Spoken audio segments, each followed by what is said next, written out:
Hello guys, এখন আমরা দাঁড়িয়ে আছি বেলুড় মঠের মেন গেটের সামনে। এখানে আপনারা বাস বা গাড়িতে আসবেন, আর যারা গঙ্গার পার করে আসবে তার জন্য অন্য একটা গেট আছে। তোমরা কি করে আসবে সেটা পরে বলবো। বাঁদিকের সাইডে একটা শোরুম দেখতে পাচ্ছেন। এখানটায় রামকৃষ্ণের শোরুম। এখানে রামকৃষ্ণ দেবের বই, সিডি আরও অনেক কিছু পাওয়া যায়।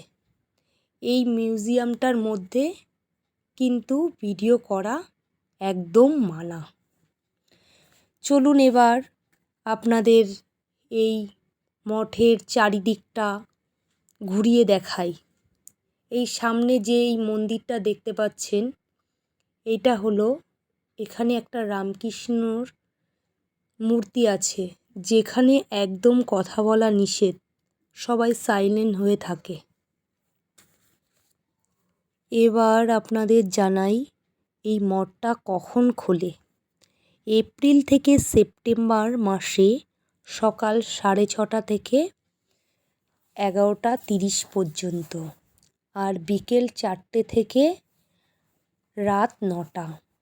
আর অক্টোবর থেকে মার্চে যেহেতু একটু ঠান্ডা থাকে, তখন সকাল 6:30টায় খোলে আর 11:30টায়, আর বিকেলে 3:30 আর রাত 8:30টায় বন্ধ হয়ে যায়। এখানটায় জুতো রাখার জন্য একদম ফ্রি ব্যবস্থা আছে, কিন্তু একটা কুপন দেবে, ওই টোকনটা হারালে চলবে না। আর এখানটায় এবার আপনাদের নিয়ে যাব গঙ্গার পাড়ে। দেখতে পাচ্ছেন গঙ্গার পাড়টায় আমি যাচ্ছি। এরকম পূর্ণ তীর্থভূমি দর্শন করলে মনটা খুব ভালো হয়ে যায়। এই পূর্ণ তীর্থভূমির বারে মে কি বলবো, ভাষায় আমি বোঝাতে পারছি না। আমরাও এই গঙ্গায় এসে চান করলাম, পা ডুবিয়ে রাখলাম, আমার মেয়েকে চান করালাম। তোমাদেরও আসার আমি অনুরোধ করব।